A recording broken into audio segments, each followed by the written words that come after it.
Could you start by telling us your full name, please? Fredrick Thomas Jewett, Jewett.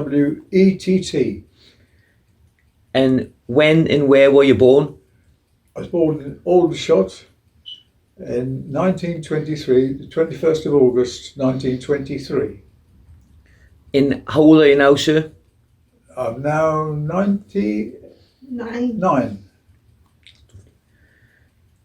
Can you tell us a little bit about your childhood? About my childhood? Yeah?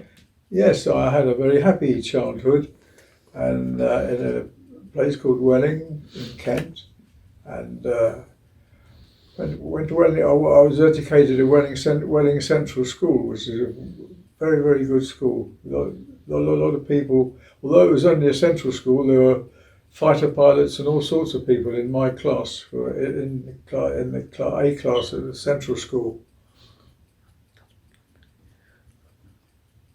What motivated you to join the Navy? 16. Yeah. What made me? Yes, I could tell you that. In 1939, contrary to popular belief, was a very bad year for this country, and there was not much in the way of a future for anybody who hadn't been educated at a college or university, prep school or something like that. So I decided to join the Royal Navy, where there was a sporting chance of getting on, and I joined as a boy sailor in July 1939, and went to HMS Ganges, which is the training ship for the Royal Navy, and that's where I became, sort of very young, very age.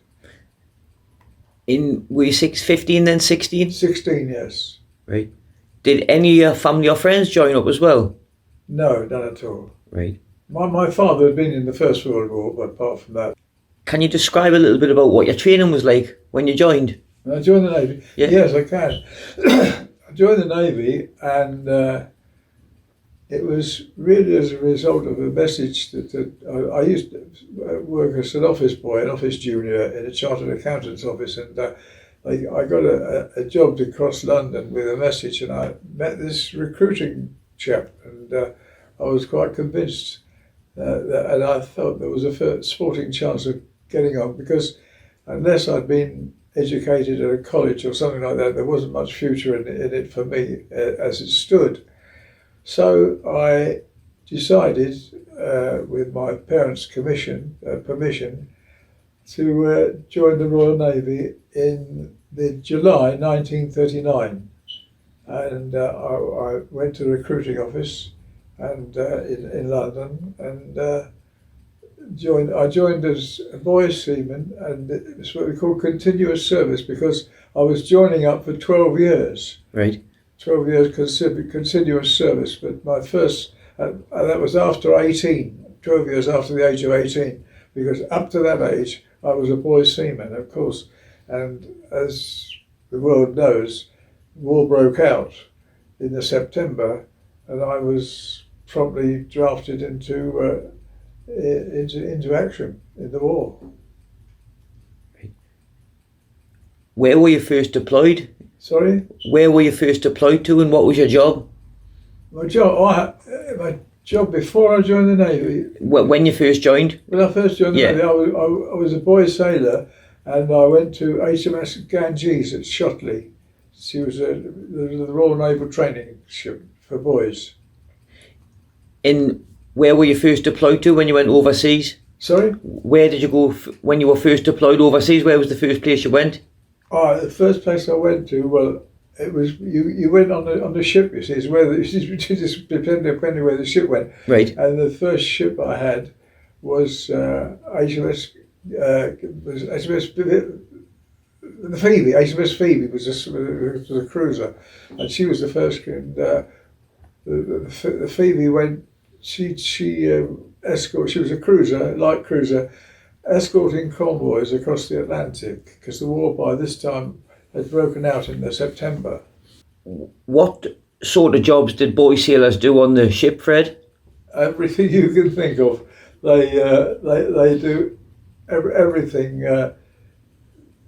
whatever was available. Sometimes in the magazine, sometimes it's on the guns cruise, and sometimes, and in my own case, I had very good eyesight, and I was a range taker on the rangefinder, gunnery range taker on the ship actually, because of the fact that I had exceptionally good eyesight. Could you tell us anything about any good friends you met, Milo, while you were in the Navy? Did you meet any good friends? Yeah, you met, that's you more or less all your shipmates are all good friends, and you're all part of it on a destroyer, as I was on the Ashanti. You're part of a family. It's hard to describe. You're not related, but you are, if you know what I mean. So it was good camaraderie between all the boys? Oh yeah, terrific. We're depending on each other. Yeah, well we did. As Madam says, we depended. Everybody on a ship like the destroyer depends on everybody else. You've all got to be in it. It's a team. You've all got to be good at your job. What did you miss the most while you were away from home? Second. What did you miss the most when you were away from home? Away from home? Yeah. Well, that's a good question because the only thing that kept us going was the ship's mail. We used to write letters. I mean, the mail delivery was every day because it was most important to us all. How our families were, because we couldn't get home on leave because of the war, but our families, we got the mail. It was a very, very integral part of our morale in the war. Can you describe some of the conditions on the Arctic convoys, the weather? On the Arctic convoys? Yeah. Yes, I can.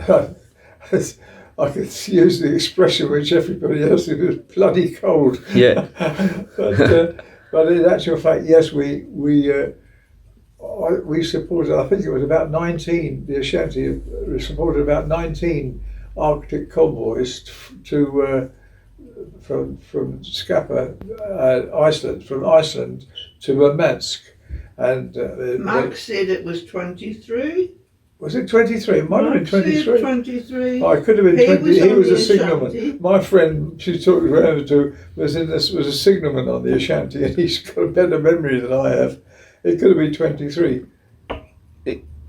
He's probably right, Miriam. My memory's shot, as you know. Yeah. What was your most frightening experience you had while you were away fighting? The most frightening experience was when the HMS Somali was torpedoed, and the Somali was a sister ship of the destroyer of HMS Ashanti, and the Somali was torpedoed, and she didn't go down immediately, but she went down. There was a great big hole in where the engine room should have been, and she just slowly broke up. The bows met the stern. She broke in half, and that was a very nasty, because we had to try and rescue our shipmates from another ship on the Ashanti at the time, sinking of the Somali. That was a terrible experience, because so many of them were dead when we picked them up. With the icy cold, you can only survive about a few minutes, 4 minutes or so in the Arctic waters at winter time. When you had scrambling nets over the ship. That's right. Yeah. We had these scrambling nets, the big wide nets about the size of the wall of this room. And the scrambling nets went over the side, and we went over the side to pick them up, you see. And you said you got hold of somebody, but you couldn't hold them. That's right. On one. The waves were, and he slipped over. The weight. I remember we were picking up survivors on the Ashanti, as my wife says, and I grabbed hold of one lad, and he had a glove, and I just ended up with a glove in my hand, and he got away. He died. So you grabbed his hand, he slipped from your grip, yeah? Yeah. Wow. Did you lose anyone close to you whilst you were serving, Fred?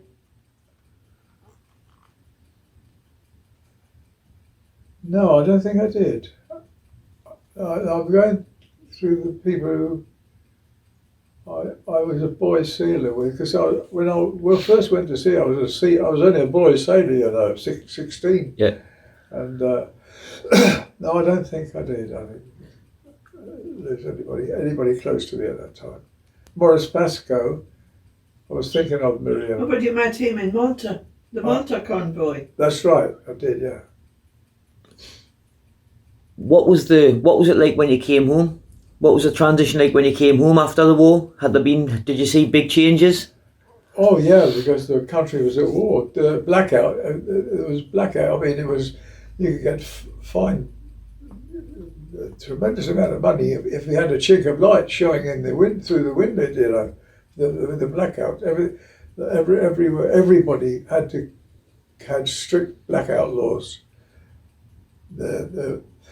Your windows had to be blacked out, and of course rationing and all that sort of thing everybody was in the same boat that way. I had a ration book for years. I don't know what happened to it eventually, but it was a memoir of the war years. The ration book. You had coupons in it you tore out. Right. You had I think you're allowed 2 ounces of sweets, toffees a week. That was Not in much. the Navy. Yeah, That was the the Navy. Navy, wasn't it? Yeah. And you got cheap cigarettes. Oh yeah. Well, when I was in the Navy, we got. I mean, I don't smoke now, and I haven't for a lot of years. But we got duty-free cigarettes in the Navy in those days. I mean, cigarettes were very expensive in civil life, you know. A packet of 20. Tuition a packet. Yeah, I know. It was, And also, they got a tot of rum every day. oh yeah. They got a tot of rum. It was an old Navy tradition that in the Navy that at 11 o'clock every morning was top time, and when you joined the Navy you had to declare whether you're G or T. Now that doesn't mean anything much to you, but what it means is grog or temperance. Right. That means you get a top or you don't. Sort of thing. If you didn't want your tot, could you give it to someone else? Yeah, as a matter of fact, that did used to. I would say officially no, Yeah. but unofficially yes. But chiefs and petty officers in the Navy got what they call neaters. That's neat rum. But whereas the crew, the ship's company, the ordinary sailors in the Navy, they got what is known as grog, G-R-O-G, grog, which is one of rum to 2 of water. So it's grog, you know, it's watered down rum.